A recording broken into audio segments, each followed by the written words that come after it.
अस्सलाम वालेकुम, welcome to 60 day JavaScript challenge. और आज इस चैलेंज का नंबर 20 है, मतलब आज भी हम प्रोजेक्ट हम इसके साथ करने जा रहे हैं। और आज हम प्रोजेक्ट करेंगे कि हम किस तरह से एक इनपुट में क्लिक करें और जैसे कैप्स लॉक पे क्लिक करेंगे तो यहाँ पे हमारे पास आ जाएगा कैप्स लॉक ऑन, और अगर इस पर दोबारा क्लिक करेंगे तो ये ऑफ हो जाएगा। तो इसे हम किस तरह से अचीव कर सकते हैं यूजिंग जावास्क्रिप्ट, बहुत ही आसान चीज़ है।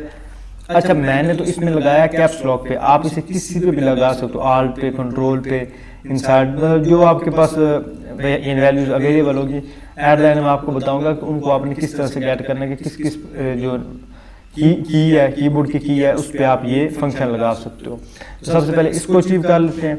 उसके लिए मैं कोड एडिटर में आऊँगा और इसके साथ में लाइव प्रीव्यू ओपन कर लेते हैं। इसका साथ लाइव प्रीव्यू आ गया, अब इसकी HTML लिखते हैं। उससे पहले अगर आप चैनल पे न्यू हो तो चैनल को लाजमी सब्सक्राइब कर लें और वीडियो को भी लाइक कर दें। अच्छा, और कंटेनर यहाँ पे लिखेंगे कंटेनर, और कंटेनर में मैं H2 की हेडिंग और उसमें लिखता हूँ डिटेक्ट कैप्स लॉक, और इसके नीचे मैं इनपुट लूँगा। इनपुट की टाइप जो है वो मैं टेक्स्ट के मुताबिक ठीक है, ना रखो तो भी कोई मसला नहीं, क्योंकि हमने उसके साथ यानी सिर्फ हमने कैप्स लॉक को डिटेक्ट करना है। मैं इसे टेक्स्ट रख देता हूँ, आईडी इसकी माई इनपुट। आप कोई भी अपनी मर्जी की आईडी दे सकते हैं, मैं यहाँ पे माई इनपुट देता हूँ इसको आईडी, और प्लेस होल्डर उसमें देता हूँ इंटर डाटा। इसको सेव किया, ये हमारे पास आ गया। अब इसके नीचे मैं एक पी का टैग लूँगा और पी के टैग को मैं आईडी दूंगा टेक्स्ट, जिसके अंदर हम शो करवाएंगे कैप्स लॉक ऑन है कि नहीं। तो यहाँ पे लिखूंगा कैप लॉक ऑन। अब इतनी हमारे पास HTML थी। अब इसके बाद हम CSS की तरफ आ जाते हैं। तो CSS में ये कंटेनर वाली क्लास को कॉपी करूँगा और स्टाइल और CSS में आया, और यहाँ पे मैं डिफाइन करके इस हिसाब से पहले हाइट दूंगा, ये कंटेनर ना कि कंटेनर की हाइट इसे मैं देता हूँ 200, ब्रेड्थ इसे मैं देता हूँ 300 पिक्सल, और उसके बाद margin, auto padding, top bottom से 15 और पिक्सल और 50 पिक्सल और लेफ्ट राइट से 15 पिक्सल, और इसके नीचे बॉक्स शेडो हम लगाएंगे। बॉक्स शेडो में 2 पिक्सल और 3 पिक्सल, 2 पिक्सल RGBA, और यहाँ पे मैं रेडिस को 128, ये ग्रीन भी 128 और ब्लू भी 128, और आखिर में जो एल्फ है उसको मैं कर देता हूँ 0.3। इसको सेव किया तो इसके नीचे इसने एक बॉक्स शेडो लगा दिया। उसके बाद ये H2 की हेडिंग है, उसको हम स्टाइल करेंगे। उसके लिए मैं कंटेनर, और कंटेनर के अंदर जो हमारे पास H2 की हेडिंग है उसको टारगेट करूँगा, और उसमें मैं सिर्फ इसको पैडिंग दूँगा, पैडिंग 10 पिक्सल, टॉप बॉटम से और लेफ्ट राइट से 0। और उसके बाद हमारे पास इनपुट, तो कंटेनर के अंदर जो इनपुट है उसको ऐड किया, और इनपुट को मैं हाइट दे देता हूँ 40 पिक्सल, फॉन्ट साइज मैं देता हूँ 18 पिक्सल, और ये 4 पिक्सल नहीं 14 पिक्सल, और फॉन्ट साइज को मैं देता हूँ 18 पिक्सल, विड्थ 100% और 100%,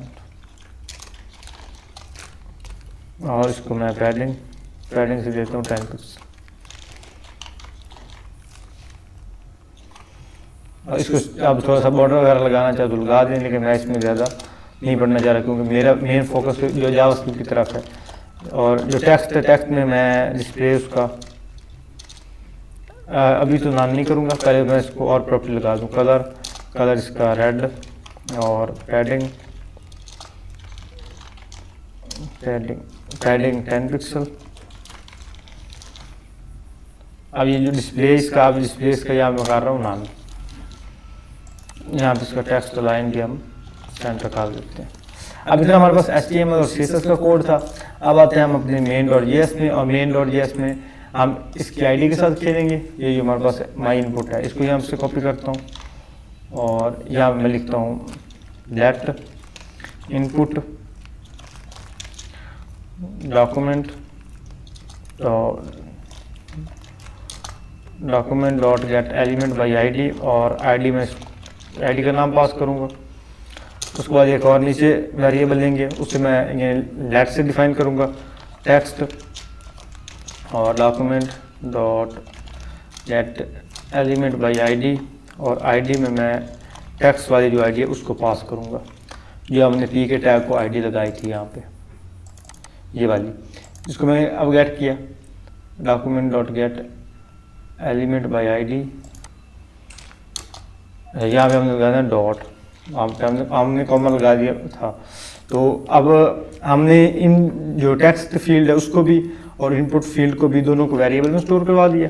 अब इसके नीचे मैं लिखता हूँ इनपुट, और इनपुट के ऐड इवेंट लिस्नर, इसके ऊपर एक इवेंट लिस्नर लगाएंगे कि जब इसमें की आपको, मतलब जब इसमें कोई बंदा की प्रेस करे इसमें आके, तो एक हमारे पास फंक्शन चल जाए, उसमें इवेंट एक लिखता हूँ। ये मैं एरो फंक्शन यूज़ कर रहा हूँ जावास्क्रिप्ट पे। अगर आपको उसका नॉलेज नहीं है तो उसके लिए आप ES6 वाली जो प्लेलिस्ट है उसको आप एक दफ़ा देखो, उसका लिंक आपको नीचे डिस्क्रिप्शन में मिल रहा होगा। इफ़ में event dot gate modify state, और मॉडिफाई स्टेट में मैं लिखता हूँ कैप्स लॉक, और इसके अंदर मैं text dot style dot display block,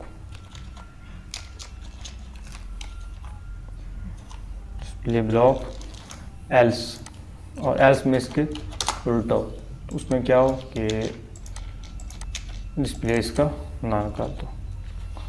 इस तरह से इसका बेसिक सा कोड था, इसको सेव किया। अब इसके अंदर मैं जैसे कैप्स लॉक प्रेस करूँगा तो ये हमारे पास कैप्स लॉक ऑन आ गया। इसके अलावा कोई और की प्रेस करूँगा तो ये हमारे पास, अगर मैं रीलोड करता हूँ और मैं इसका कैप्स लॉक प्रेस किया तो ऑन हो गया। अगर और अब कैप्स लॉक इसका मैं ऑफ करता हूँ, हाँ ठीक है। अब इसमें अंदर कैप्स लॉक ऑन किया तो ये शो हो गया। अब अगर कैप्स लॉक ऑफ करूँगा तो ये हमारे पास ख़त्म हो जाएगा। इस तरह से ये आसानी के साथ काम कर रहा है। अब कैप्स लॉक की जगह, और अब अगर हम इसके अलावा कोई लगाना चाहते हैं मिसाल को, तो एक तो हमने लगा दी इसमें कैप्स लॉक वाली, इसके अलावा अगर कोई लगानी है तो उसके लिए हम क्या करेंगे, इसमें हम ये इवेंट चेंज करेंगे। इसमें हम करेंगे की डाउन। अब की डाउन भी सेम ही काम करेगा। अगर मैं यहाँ पे कैप्स लॉक करूँ तो ये हमारे पास आ रहा है। अच्छा, अब कैप्स लॉक की जगह मैं करता हूँ ALT, A कैपिटल और A कैपिटल L और T स्मॉल। अब मैं यहाँ पे प्रेस कर रहा हूँ ALT, तभी हमारे पास कैप्स ऑन कर रहा है। अब ये कैप्स ऑन क्यों कर रहा है, क्योंकि हमने यहाँ पे लेबल जो इसको हार्ड कोड कैप्स लॉक किया हुआ है। तो अगर मैं यहाँ पे ALT यूज़ कर रहा हूँ तो यहाँ पे मैं ALT कर लूँगा। अब इसको सेव करके यहाँ पे ALT प्रेस करूँगा तो हमारे पास ALT ऑन आएगा। इस तरह से यहाँ पे हम कंट्रोल लगा सकते हैं। तो कंट्रोल के लिए भी हम सेम प्रोसीजर यूज़ करेंगे। अच्छा, मैं आपको ना इसका एक लिंक शेयर करता हूँ, दिखाता हूँ आपने किस तरह से फाइंड करने हैं। यहाँ पे आ जाओ, यहाँ पे लिखो गेट मॉडिफाई स्टेट जावास्क्रिप्ट। इसमें हमारे पास ये सारी वैल्यूज दे देगा कि हम कौन कौन सी वैल्यूज को चेंज कर सकते हैं। अब इसमें हम आप कोई भी ले लो, ALT ले लो, ALT graph, caps lock, FN function वाले, fn lock, hyper, meta, number lock, OS, scroll lock, ये स्क्रोल लॉक वाला, सुपर, सिंबल। अब ये जितनी भी प्रॉपर्टीज हैं वो आप सारी की सारी यूज़ कर सकते हो। इसके अलावा भी यहाँ पे एक और लिंक हमारे पास W3 स्कूल का, यहाँ से ऊपर कर लो W3 स्कूल का जो लिंक है वो थोड़ा सा आसान होगा। यहाँ पे ALT लगा लो, ALT ग्राफ लगा लो, कंट्रोल, मेटा, शिफ्ट।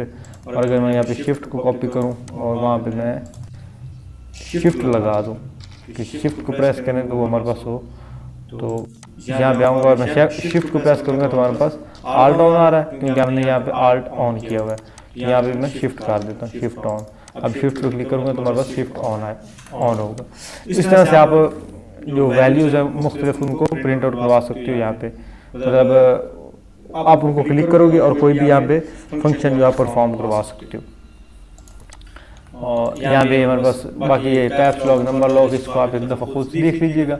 ये जितनी भी प्रॉपर्टीज़ हैं आप इनको बारी बारी अप्लाई करें और आपको जो इसके मतलब जो भी डाउट होगा वो आपका क्लियर हो जाएगा। कैप्स लॉक क्या, इसके अलावा आप कोई भी यहाँ पे वैल्यू लगाना चाहो तो आप आसानी के साथ लगा सकोगे। आई होप दोस्तों आपको वीडियो अच्छी लगी होगी। वीडियो अच्छी लगी वीडियो को लाइक करो, चैनल पहली बार है चैनल को लाजमी सब्सक्राइब करो और मिलते हैं अगली वीडियो में। तब तक के लिए अल्लाह हाफ़िज़।